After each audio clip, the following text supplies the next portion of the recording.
तो dear student, आज मैं आपको डीसी मोटर्स के बारे में कुछ और बताने जा रहा हूँ। तो आज का जो टॉपिक है हमारा voltage equations of DC motor, power equations and conditions for maximum power and the type of different type of Motors. तो ज़रा सोचिए डीसी मोटर्स। हाँ, तो सबसे पहला मैंने बताने जा रहा हूँ voltage equation of DC motor. Okay, कैसे करते हैं? मैंने आपको बताया था कि जैसे ये कोई कंडक्टर है, क्लियर। आपने एक बैटरी लिया जिसका वोल्टेज क्या है, बी क्या हो गया, सप्लाई वोल्टेज, क्लियर ना, प्लस माइनस।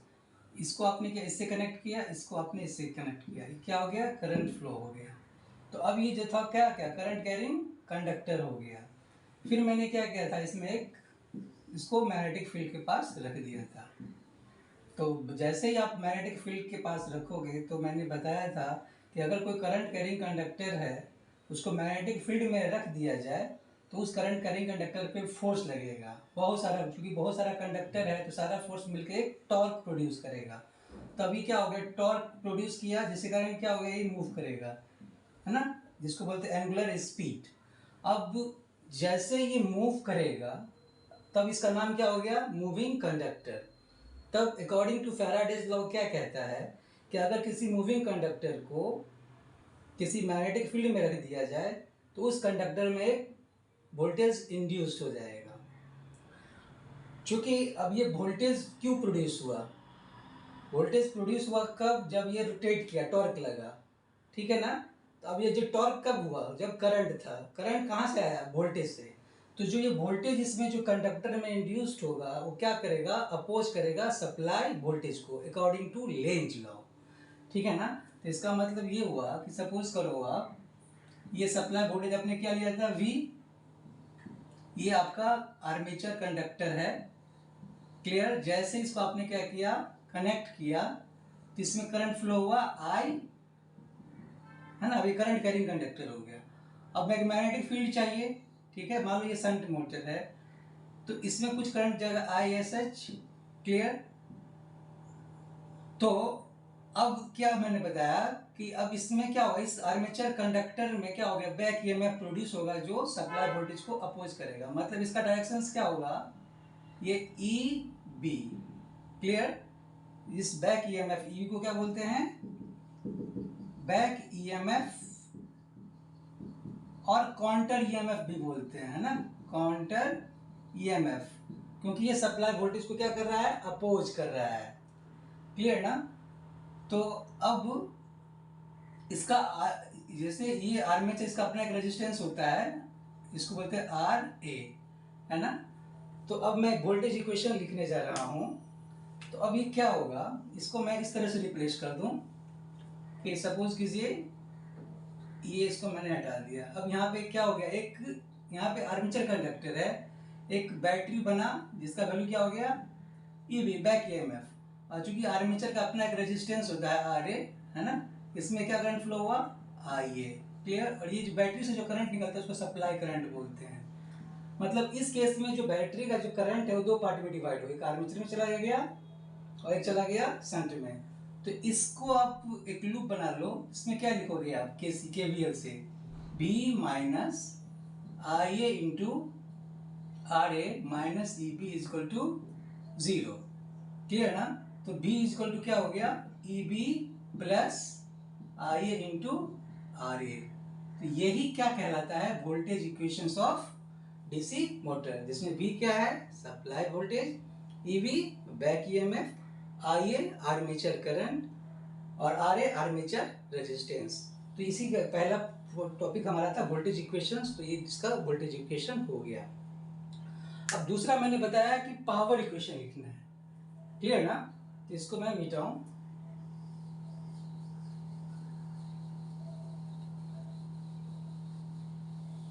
तो अब हमारा जो टॉपिक है नेक्स्ट, पावर इक्वेशन निकला। तो सबसे पहले आप वोल्टेज इक्वेशन लिख लो। तो B इक्वल टू क्या सीखा आपने, EB plus IA into RA, first equation है ना। अब सभी दोनों साइड आप क्या करो, आर्मेचर करंट से मल्टीप्लाई कर दीजिए। तो V I A is equal to E B into I A. अब ये क्या हो जाएगा, I square A into R A. Clear, ये पावर इक्वेशन हो गया। अब ये बी आई क्या था, बी आई क्या था, इनपुट पावर। क्लियर, जैसे आपने एक बैटरी लगाया था जिसका वोल्टेज भी था, आर्मेचर्स ये था, है ना। तो इसमें जो करंट वोल्टेज क्या, यहाँ से यहाँ तक वोल्टेज भी रहा, इसमें करंट क्या गया, आई ए। क्लियर, तो इनपुट पावर क्या हो गया, बी इंटू आई ए। अब आई square A into R A, ये क्या है, आर ए क्या, आर्मेचर का रेजिस्टेंस है ना। तो ये क्या हो गया, पावर डिसिपेटेड इन आर्मेचर, इसको बोलते हैं पावर डिसिपेटेड इन आर्मेचर। क्लियर, अब ये जो पावर है ये कहाँ डेवलप हुआ, आर्मेचर्स में ना। तो ये क्या हो गया, output power develop in armature ना।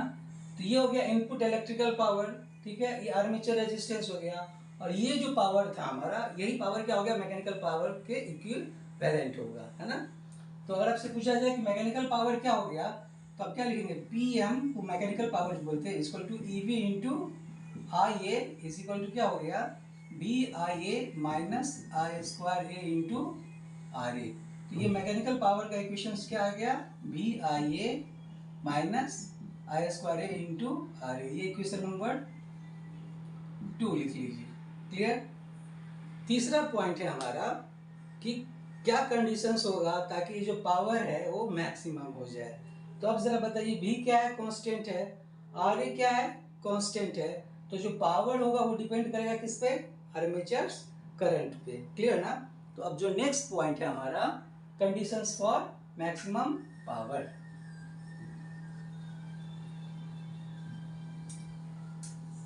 तो सबसे पहले मैं क्या लिखूंगा, पावर का इक्वेशन। तो मैकेनिकल पावर इक्वल टू क्या आया था, V I A minus I square A into R A. मतलब क्या हो गया कि जितना सप्लाई पावर है, इलेक्ट्रिकल पावर, इनपुट पावर में से क्या कीजिए, आर्मेचर डिसिपेटेड पावर को माइनस कर दीजिए, वही क्या हो जाएगा, इलेक्ट्रिकल मैकेनिकल पावर। तो डी, इसको मैक्सिमम वैल्यू निकालना, तो क्या करेंगे, डी पी एम बाय किसके रिस्पेक्ट में जीरो करेंगे, D I A equal to क्या हो जाएगा, V minus 2IA into R A. अब इसको क्या करेंगे, मैक्सिमम के लिए जीरो पुट कर दीजिए, V minus 2IA into R A. तो क्या हो गया, आई ए इंटू आर ए का वैल्यू क्या हो गया, बी बाई 2। क्लियर, तो अब जो वोल्टेज इक्वेशन है उसको लिखिए। वोल्टेज इक्वेशन क्या था, E B, V equal to E B plus I A into R A. अब E B plus I R A के बदले क्या लिखेंगे आप, बी बाई 2। तो b minus B by 2 equal to क्या हो गया, ई बी। माइनस करेंगे तो क्या हो गया, b by 2 equal to E B. मतलब क्या हो गया कि अगर बैक ईएमएफ का वैल्यू क्या हो, सप्लाई वोल्टेज का आधा हो जाए, तो उस समय उसके केस में पावर जो होगा वो मैक्सिमम होगा। तो अगर आपसे कोई पूछे कि कंडीशंस फॉर मैक्सिमम पावर क्या है, तो आप क्या बताएंगे कि when back EMF become half of the supply voltage, then power will be maximum. Okay, now next topic मैं बताने जा रहा हूँ कि type of DC motor. Clear?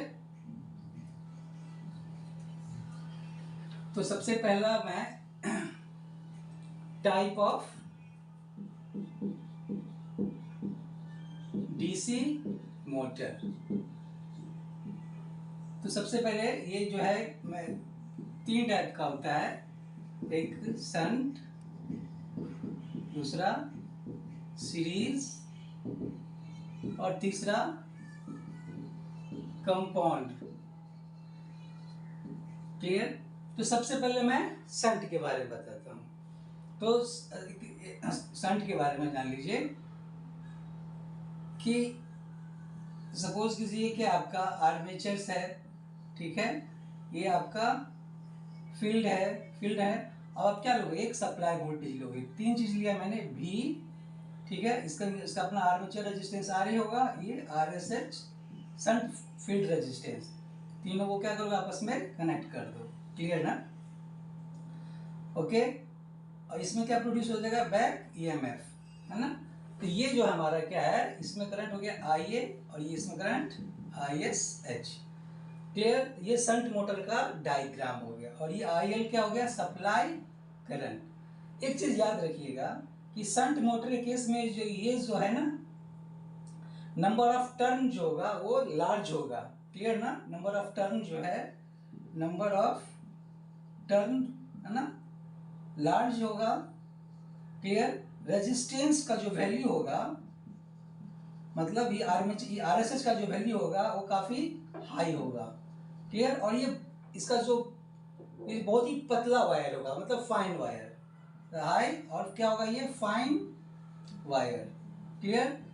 तो रेजिस्टेंस इसका ज्यादा है ना, शंट फील्ड का, तो इसमें इसका जो करंट होगा वो आर्मेचर करंट से कम होगा, इसका जो वैल्यू होगा। मतलब क्या हो गया कि ISH is less than I A. Clear ना? नाउ ये तो आपका शंट मोटर में आपने क्या क्या सीखा कि जो फील्ड वाइंडिंग है पैरेलल होता है आर्मेचर्स में। फील्ड वाइंडिंग का जो नंबर ऑफ टर्न होता है उसमें ज़्यादा नंबर ऑफ टर्न होता है, उसका जो रेजिस्टेंस ज़्यादा होता है और ये बहुत ही पतला होता है। क्लियर ना? अब मैं सीरीज मोटर्स के बारे में बता देता हूँ। क्लियर? सीरीज मोटर का, सीरीज मोटर में क्या होता है कि जो सपोज कीजिए ये आपका क्या था, आर्मेचर। क्लियर?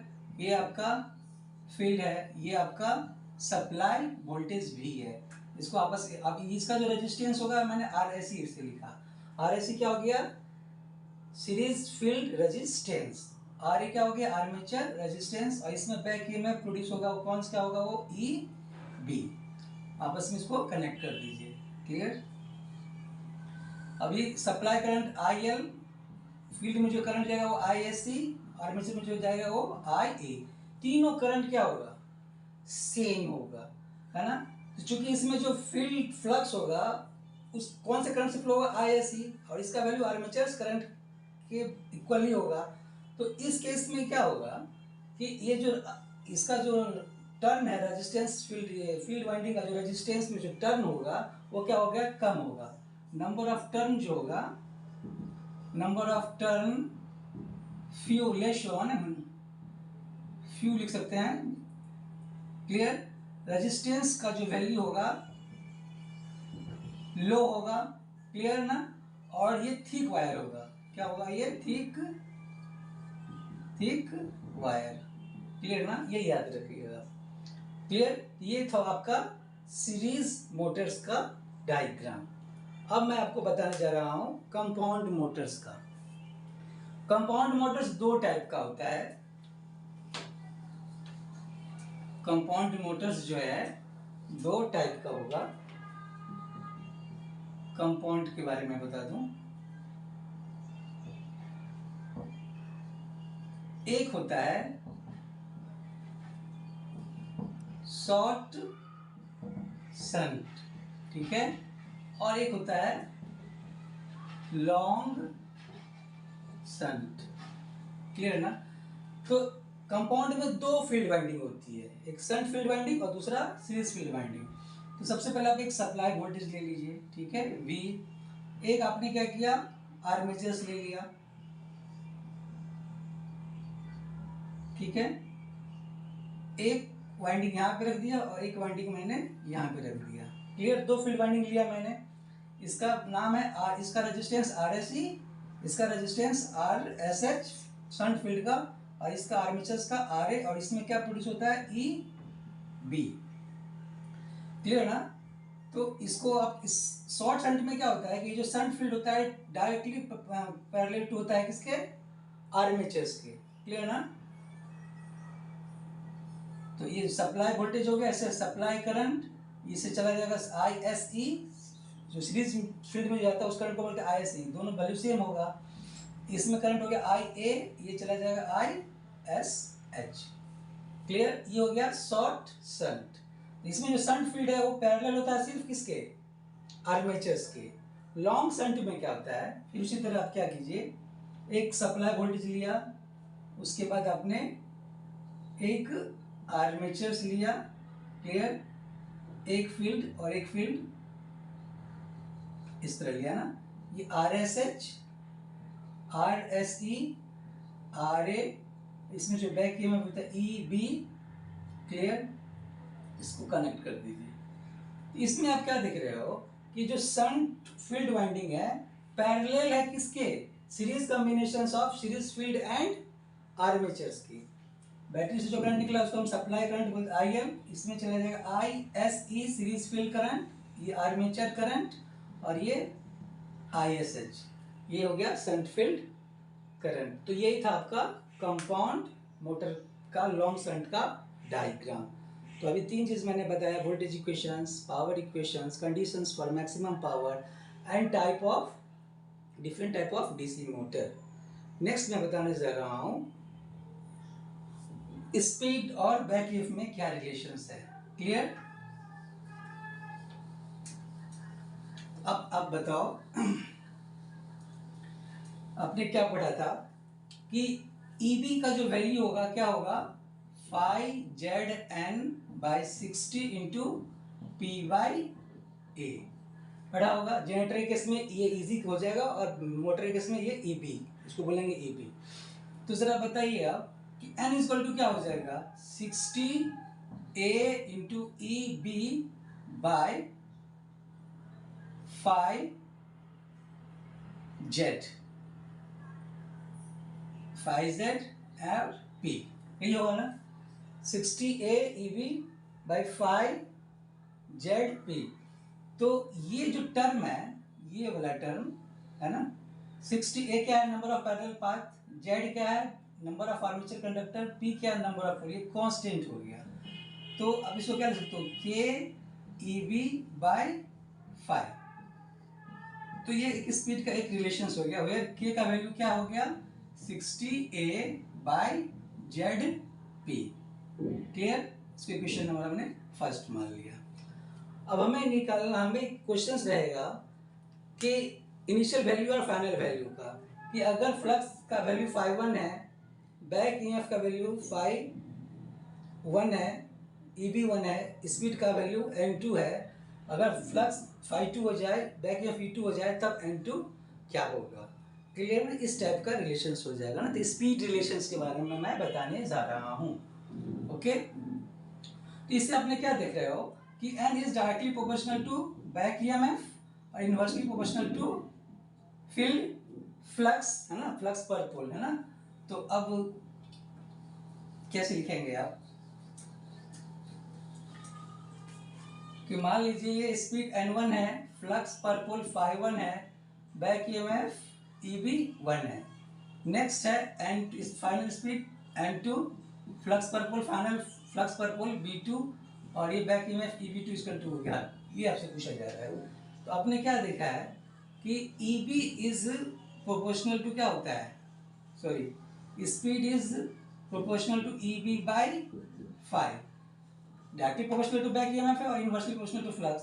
तो N2 by N1 is equal to, speed जो है डायरेक्टली प्रोपोर्शनल है बैक ईएमएफ के, मतलब EB2 bye EB1 into speed क्या है, इनवर्सली प्रोपोर्शनल टू फ्लक्स के है। तो यहाँ पे N2 है, तो यहाँ पे क्या हो जाएगा 5-1, और यहाँ पे ये 5-2। क्लियर? ये एक रिलेशन आ गया स्पीड का। अब हमें करना क्या है कि ये रिलेशन निकालना है किसके लिए? शंट मोटर के लिए और सीरीज मोटर के लिए। क्लियर? तो फॉर शंट मोटर के लिए क्या होता है? शंट मोटर के लिए, शंट मोटर में क्या होता है? फ्लक्स कांस्टेंट होता है। कैसे कांस्टेंट होता है कि जैसे सपोज कीजिए आपका आर्मेचर्स है, क्लियर, ये सप्लाई वोल्टेज है V, ओके, और ये RSS शंट फील्ड रेजिस्टेंस है। तो ISH, ये IA और ये IL। तो जरा सोचिए कि जो फ्लक्स पर पोल कौन से करंट से, फ्लक्स जो होता है मैग्नेटिक फील्ड फ्लक्स, कौन से करंट से आएगा? शंट फील्ड करंट से आएगा। तो अब जरा बताओ I S S equal to क्या हो जाएगा, भी अपॉन आर एस एस। भी कॉन्स्टेंट है, आर एस एस कॉन्स्टेंट है, तो शंट करंट क्या हो गया, कांस्टेंट होगा, तो इसका मतलब फ्लक्स भी क्या हो गया, उसका कांस्टेंट हो जाएगा। तो शंट मोटर के लिए फ्लक्स क्या हो गया, फ्लक्स पर पोल क्या हो गया, कांस्टेंट हो जाएगा। मतलब φ1 बराबर क्या हो गया, ये φ2। क्लियर ना, कोई चेंज नहीं। तब क्या लिखेंगे आप, N2 by N1 is equal to EB2 by EB1। ये रिलेशंस आ गया स्पीड का relations for the shunt motor. अब हमें करना क्या है, सीरीज मोटर्स के लिए निकालना है। क्लियर ना, सीरीज मोटर के लिए। तो अब सीरीज मोटर के लिए क्या होता है वो मैं बता दूं।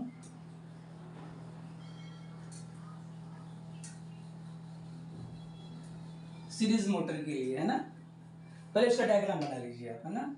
सीरीज मोटर का क्या होता है, ये आपका आर्मेचर है, ये आपका फील्ड, ये supply voltage B, supply current I S E, I A, R S E, back EMF और आर ए, है ना। इसमें क्या देख रहे हो, फील्ड तो आपका ये है, तो इसमें करंट क्या फ्लो हो रहा है, ये आई एस ई। जो इसमें फ्लक्स इस किस पे डिपेंड करेगा, फ्लक्स जो होगा, field flux is the functions of what, I S E. Clear ना, मतलब जो है सीरीज फील्ड करंट पे डिपेंड करेगा फील्ड फ्लक्स, और आई एफ और आई एस ई क्या होगा, आई के ही बराबर है। मतलब क्या हो गया कि इसके केस में आर्मेचर करंट अगर वेरी करेगा तो फील्ड फ्लक्स भी क्या होगा, वेरी करेगा। तो आपने क्या देखा कि फ्लक्स इज प्रोपोर्शनल टू क्या हो गया, फंक्शंस ऑफ आर्मेचर करंट। तो ये रिलेशंस क्या हो जाएगा, N2 by N1 is equal to क्या लिखा था मैंने, EB2 by EB1 into φ1 by φ2। तो अब क्या हो जाएगा, EB2 बाई EB1। तो फ्लक्स φ1 किस पे डिपेंड करेगा, आर्मेचर करंट पे, तो क्या हो जाएगा IA1 बाई IA2। ये रिलेशन आ गया सीरीज मोटर के लिए। क्लियर, तो ये चीज ने बता दिया speed relations for shunt motor और सीरीज मोटर्स। अब मैं बताने जा रहा हूँ स्पीड रेगुलेशंस। रेगुलेशंस का मतलब क्या होता है, जैसे रेगुलेटर का मतलब कोई भी चीज़ को चेंज करना होता है ना, चेंज होता है किसी चीज़ में, उसको बोलते हैं रेगुलेशंस। जैसे गैस रेगुलेटर है, तो वो गैस के फ्लो को क्या करता है, कम या ज़्यादा करता है। इसी तरह यहाँ पे स्पीड रेगुलेशंस होगा, स्पीड को क्या करेगा, चेंज करेगा। वोल्टेज रेगुलेटर वोल्टेज को रेगुलेट करेगा। ओके, तो अब मैं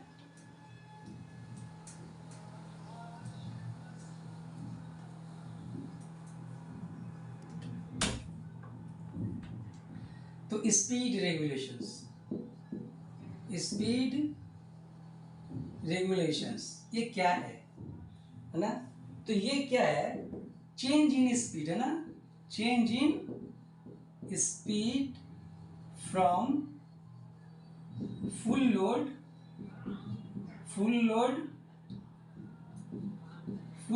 टू नो लोड, ठीक है। and it is expressed as percentage of speed at full load, है ना। मतलब क्या हो गया, change in speed from full load to no load, और उसको एक्सप्रेस करेंगे परसेंटेज के रूप में, किसके रिस्पेक्ट में, फुल लोड के रिस्पेक्ट में। मतलब क्या हो गया कि स्पीड रेगुलेशन क्या हो गया, फॉर्मूला इसका स्पीड रेगुलेशंस का N0 minus N by N into 100। N0 क्या हो गया, नो लोड स्पीड,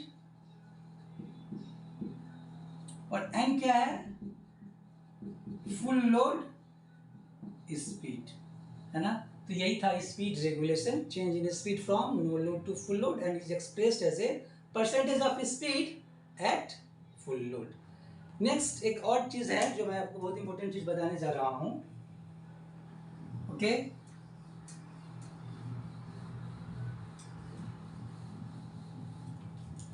नेक्स्ट आप बताओ कि N इज क्या था, ये K इंटू EB बाई 5। इसको आप क्वेश्चन नंबर 1 मान लो, ठीक है। आपने आर्मेचर टॉर्क का इक्वेशंस पढ़ा होगा 0.1595 into I A, okay, Z into P by A, clear ना।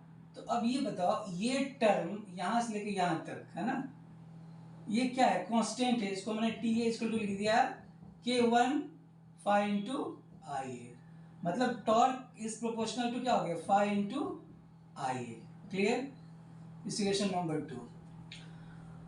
अब आप जानते हो क्या हो कि यहाँ पे एन क्या इन्वर्सली प्रोपोर्शनल टू फ्लक्स है, और यहाँ पे टॉर्क जो है डायरेक्टली प्रोपोर्शनल टू फ्लक्स है, ये दोनों कंट्राडिक्शंस है। ये कह रहा है कि फ्लक्स अगर घटेगा तो स्पीड बढ़ेगा, ये कह रहा है कि फ्लक्स घटेगा तो टॉर्क भी घटेगा। ऐसा पॉसिबल है? क्योंकि अगर टॉर्क फोर्स ज़्यादा लगाओगे तो उसका स्पीड और क्या होगा, और ज़्यादा होगा। ऐसा तो नहीं कि स्पीड ज़्यादा हो रहा है और फोर्स कम हो रहा है, ये कॉन्ट्राडिक्शंस है। तो इसको मैं कैसे एक्सप्लेन करता हूँ। तो अब जरा सोचिए कि आपने क्या किया कि फ्लक्स को आपने जैसे ही घटाया, ओके, और ई बी इक्वल टू क्या होता है, एक और फॉर्मूला आपने पढ़ा होगा, B minus I A into R A. तो आई ए इक्वल टू क्या होगा, B minus E B by R A, clear ना। तो अब जरा सोचिए कि अगर फ्लक्स घटेगा तो बैक ईएमएफ क्या होगा, वो भी क्या होगा, घटेगा, क्योंकि बैक ईएमएफ का फॉर्मूला क्या होता है, 5Zn/60 into P by A, मतलब back EMF proportional to flux है। फ्लक्स घटेगा तो बैक ईएमएफ भी क्या होगा, घटेगा। फ्लक्स को थोड़ा सा घटाते हो तो बैक ईएमएफ क्या हो गया, कम घटेगा। तो अगर ये कम घटेगा ना तो आर्मेचर करंट क्या होगा, बढ़ेगा, क्लियर ना। तो आप क्या देख रहे हो कि फ्लक्स के घटाने से क्या हो रहा है, आर्मेचर करंट बढ़ रहा है। तो इसमें क्या हो कि थोड़ा सा मैग्नेटिक फ्लक्स घटा रहे हो तो उसके रिस्पेक्ट में आर्मेचर करंट काफी ज्यादा बढ़ जाता है। तो इस दोनों का जो प्रोडक्ट क्या होगा, पहले वाले से क्या होगा, जब चेंज आपने नहीं किया तो उससे ये ज्यादा हो जाएगा, मतलब टॉर्क विल क्या होगा, इंक्रीज हो जाएगा। तो टॉर्क इंक्रीज करेगा तो क्या होगा, स्पीड भी इंक्रीज कर जाएगा, क्लियर ना। तो यही इसका जो है एक्सप्लेनेशन है, क्लियर। Thank you.